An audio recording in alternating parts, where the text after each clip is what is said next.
This story isn't just terrifying. It's a nightmare that never ends. Emily Harrower first noticed the envelope on her doormat after returning from her morning run through Alexandra Park in the Coralton suburb of Manchester. A white envelope, unmarked except for her name typed neatly on the front. Inside, a single line. "Nice form on the last sprint. You should cool down better." She frowned, heart still pounding from the jog, and glanced through the window. Nothing. Just a quiet Tuesday morning on Clarendon Road. Bin lorries rumbling in the distance. At 34, Emily had rebuilt her life after a rough patch in her early 20s. Moved cities, started over, built her career as a freelance legal researcher, and kept to herself. She hadn't been close to anyone since Liam died in that crash 10 years ago. Or so she thought. The second letter came 3 days later. "You spend exactly 12 minutes stirring your tea every morning. Still no milk, still too hot to drink." That time, her fingers trembled. She pulled the curtains shut. For the next few days, she scanned every face she passed on Barlow Moor Road. She even asked the local post office clerk if they'd seen who'd dropped them. Nothing. Then came the third letter, tucked under her windshield wiper outside the Tesco Express on Wilbraham Road. "I like the new lipstick. Reminds me of Barcelona." That was specific. Emily hadn't worn that coral shade since the trip she took with Liam in 2014, the last trip before the crash that supposedly killed him. Her chest tightened. Nobody else knew about Barcelona. That was before she changed her name, moved away, deleted every social media account. At home, she dug out the shoebox from the back of her closet. Old photos, ticket stubs, one blurred selfie on a rooftop bar. She'd buried Liam then, both figuratively and literally. He'd been reckless, dangerous even. But she'd loved him once. He couldn't have survived. Not after the coroner called her to identify the charred remains. But then, how did someone know about the rooftop? Or the lipstick? Her only friend in the city, Maya, a local bookstore owner, told her to report it. "Even if it's not him, it's someone unwell. And way too close," Maya said, eyes scanning Emily's anxious face over coffee at the North Star Deli. The bustle of the cafe doing little to ease Emily's growing paranoia. Emily filed a police report, but without threats or evidence of trespassing, it stalled. The fourth letter changed that. "Your fridge makes that low hum when the door's left ajar. Be careful. Someone could spoil everything." Emily tore through the flat. Windows locked, nothing disturbed. But now, the sense of being watched clung to her skin like a film she couldn't wash off. That night, she heard it. The fridge door had indeed been slightly open, humming loudly in the darkness, though she was certain she'd closed it before bed. She installed cameras, changed locks, even moved her desk away from the windows. Then, one night, her laptop camera flicked on by itself, a soft green light blinking in the dark. She slammed it shut, heart in her throat, and the next morning, another letter arrived. Paranoia doesn't suit you, but then again, neither did I. She stopped sleeping, started remembering how Liam had that odd fascination with surveillance tech, how he used to test her boundaries, tracking her phone for safety, knowing her pins just in case. She remembered the time he showed her how easy it was to spoof emails, how he could ghost calls so they'd seem to come from anyone. He'd always loved control more than connection. She thought she'd escaped. That afternoon, Emily spotted something in her bedroom mirror. A shadow, too tall to be her own, lingering in the hallway behind her. When she spun around, nothing was there, but the temperature in the room had dropped so drastically she could see her breath clouding in front of her face. The digital thermometer on her bedside table read 3 degrees Celsius, though the rest of the flat remained a comfortable 21 degrees C. Then Maya called. voice shaky. Someone came into the shop today. Asked about you. Said he was an old uni friend. Tall, scruffy beard, Irish accent. Sound familiar? Her blood went cold. Liam was Irish. She hadn't told Maya that. She hurried to Didsbury Village where Maya's bookshop stood. Sandwiched between a cafe and a charity shop, the bell jingling as she entered. Did he leave a name or anything else? Emily asked, her voice tight with fear. Maya shook her head, pushing a strand of her dark hair behind her ear. No, but he browsed the psychology section for nearly an hour before asking. Something about him felt wrong, like he was trying too hard to appear normal. That night, Emily didn't sleep. She sat with her back to the door, a kitchen knife clutched in her hand, jumping at every creak and groan of the old building on Oxford Road. At dawn, she checked the camera footage. Nothing. But the laptop light blinked again. And this time, the fifth letter wasn't typed. It was handwritten. The familiar cursive looping like it had on birthday cards a decade ago. I never died, Em. I just waited. She remembered something from the crash report. How the body had been identified only through dental records. Liam had broken his front tooth in a fight once, but never fixed it. But the coroner's report said the body had perfect teeth. She hadn't questioned it then. Maybe someone else died in that car. Maybe Liam made it out. She rushed to the police station on Wilmslow Road with the letter, shaking. This time, they took her seriously. Detective Inspector Rachel Collins nodded grimly as Emily explained her theory. We'll look into the dental records again, Ms. Harrower, and we'll have officers check your flat for any surveillance equipment. When Emily returned home, it was already dark. The police had found nothing. No cameras, no bugs, no signs of forced entry. As she flicked on the lights in her kitchen, the bulb above the sink flickered erratically before going dark. In the momentary darkness, Emily swore she saw a silhouette standing in the corner, impossibly thin and distorted. When the emergency light from her phone illuminated the room, nothing was there. She backed away, her heart hammering against her ribs. The forensic team traced partial prints from the handwritten letter. They matched someone, an alias tied to Liam's old online activity. The trail led to a storage unit outside Salford, near the old docks where Emily and Liam had once walked on their first date. Inside, they found surveillance logs, photos of Emily taken through her own windows, receipts for burner phones, even a flight ticket from Dublin purchased under a fake name. But not Liam. He was gone again. This doesn't make sense, Detective Collins said, flipping through the evidence bags. These photos date back 6 years, but the most recent activity in this unit was just last week. The person who rented it used a dead man's identity. Emily felt the blood drain from her face.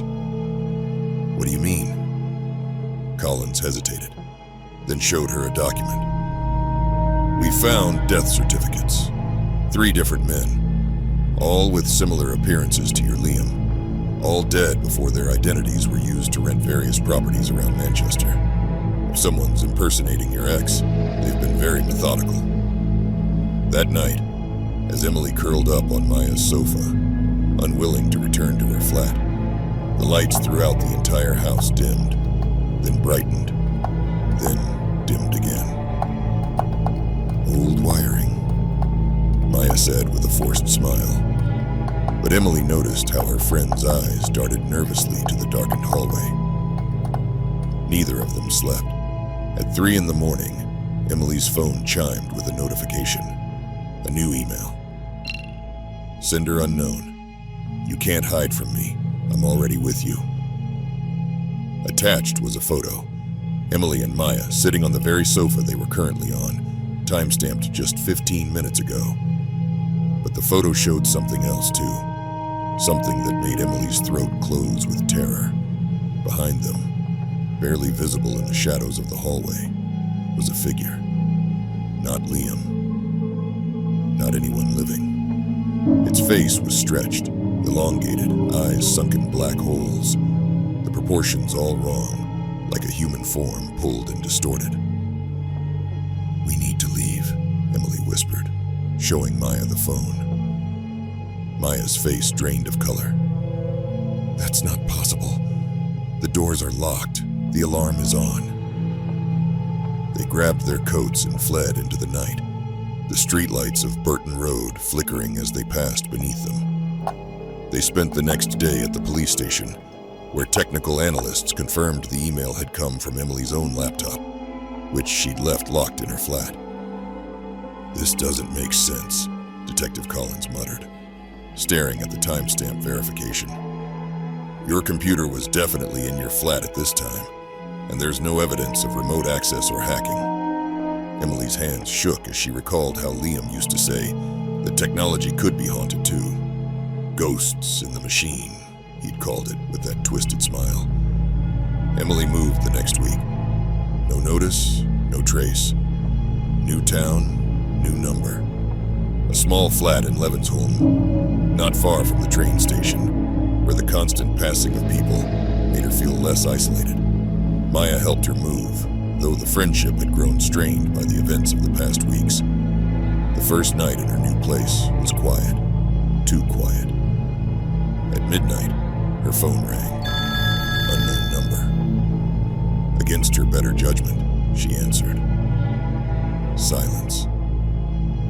Then faintly, the sound of breathing. Not normal breathing. Wet, labored, like someone drowning. She hung up, blocked the number. 10 minutes later, another call, different number. The same breathing. This continued all night. 16 different numbers, all with the same disturbing sound. In the morning, she called Detective Collins. They were all from numbers belonging to people who died in the last month. Collins informed her later that day, her face grim. Drowning victims, mostly. We're looking into it, but frankly, Ms. Harrower, I'm at a loss. That evening, Emily noticed water seeping under her bathroom door. She approached cautiously, listening. Silence. When she pushed the door open, the bathroom was bone dry, but the mirror was fogged, and written in the condensation was a single word: soon. She backed away, her heart racing. She'd never told Liam about her fear of drowning. That had developed after his death, after dreams where she was trapped in a sinking car, water filling her lungs. Yet here it was, that specific fear, manifested in her bathroom. She slept on Maya's sofa again that night, though things between them had grown increasingly tense. I believe you, Maya said woodenly, but this is affecting my life too now. I haven't slept properly in weeks. Emily understood. She was toxic now, contaminated by whatever this was. The next morning, Emily decided to trace Liam's past, to find answers. She started with his old flat in Fallowfield, now occupied by students who knew nothing. Then his childhood home in Dublin, where neighbors said his parents had moved away after the tragedy. Finally, she found his sister Aoife in a small town outside Cork. Liam, Aoife said, her eyes widening at the mention of her brother. You knew Liam. They sat in a quiet pub, the rain lashing against the windows. We were together for 3 years, Emily explained, until the crash. Aoife's face went blank. What crash? Emily felt a chill crawl up her spine. The car crash, 10 years ago, in Manchester. Aoife shook her head slowly. Emily, Liam drowned, here in Cork, 15 years ago. He never lived in Manchester. Emily's world tilted. That's not possible. I lived with him. I identified his body after the crash. Aoife placed a worn photograph on the table, a family portrait. There was Liam, unmistakably the same man Emily had loved. My brother was troubled, Aoife said quietly. He struggled with delusions, with reality itself sometimes. After he died, strange things happened in our house. Objects moved, voices in the walls. Mom and Dad couldn't take it. They moved to Australia. Emily's hands trembled as she stared at the photo. This doesn't make sense. I met Liam 10 years ago. Aoife's eyes filled with tears. Then whoever you met wasn't my brother. But maybe something followed him. Something that learned to wear his face. Back in Manchester, Emily walked along Canal Street in a daze, trying to process Aoife's words. The lights above her flickered as she passed, and in a shop window, she caught a glimpse of someone walking beside her.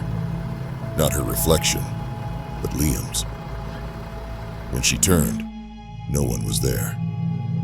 At home, her laptop turned on by itself again, opening to a video file she'd never seen. The footage showed Liam, her Liam, standing on a bridge over water, speaking directly to the camera. If you're watching this, Em, then you've started asking questions. Good. The thing about drowning is that it changes you. The water fills your lungs, replaces the air, becomes part of you.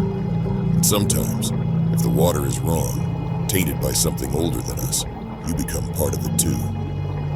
I didn't die in that crash. I've never driven a car in my life. Think about it. Em, did you ever actually see me drive? Emily's breathing quickened as memories surfaced. Liam always taking taxis, always having excuses about why he couldn't drive. The video continued. I drowned 15 years ago, but I came back. Or something came back wearing me. I thought I could control it, use it. I was wrong. It uses me, and now it wants you. The video cut to static, then to footage of Emily sleeping in her bed from the night before. She slammed the laptop shut, her entire body shaking. She called Detective Collins, who arrived within the hour. Together, they watched the video, Collins's face growing increasingly troubled. We need to run a facial recognition comparison, she said finally, between your Liam and the Irish records. The results came back the next day. 100% match. Same person. Same Liam. Dead by drowning 15 years ago. Then somehow in a relationship with Emily 7 years later. This isn't possible, Collins whispered. But Emily was already piecing it together. How Liam had always been drawn to water. How he'd come home soaking wet sometimes with no explanation.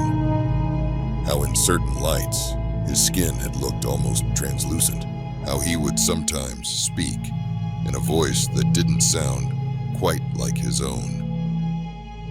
The 7th letter arrived that evening, slipped under her door, despite the officers stationed outside.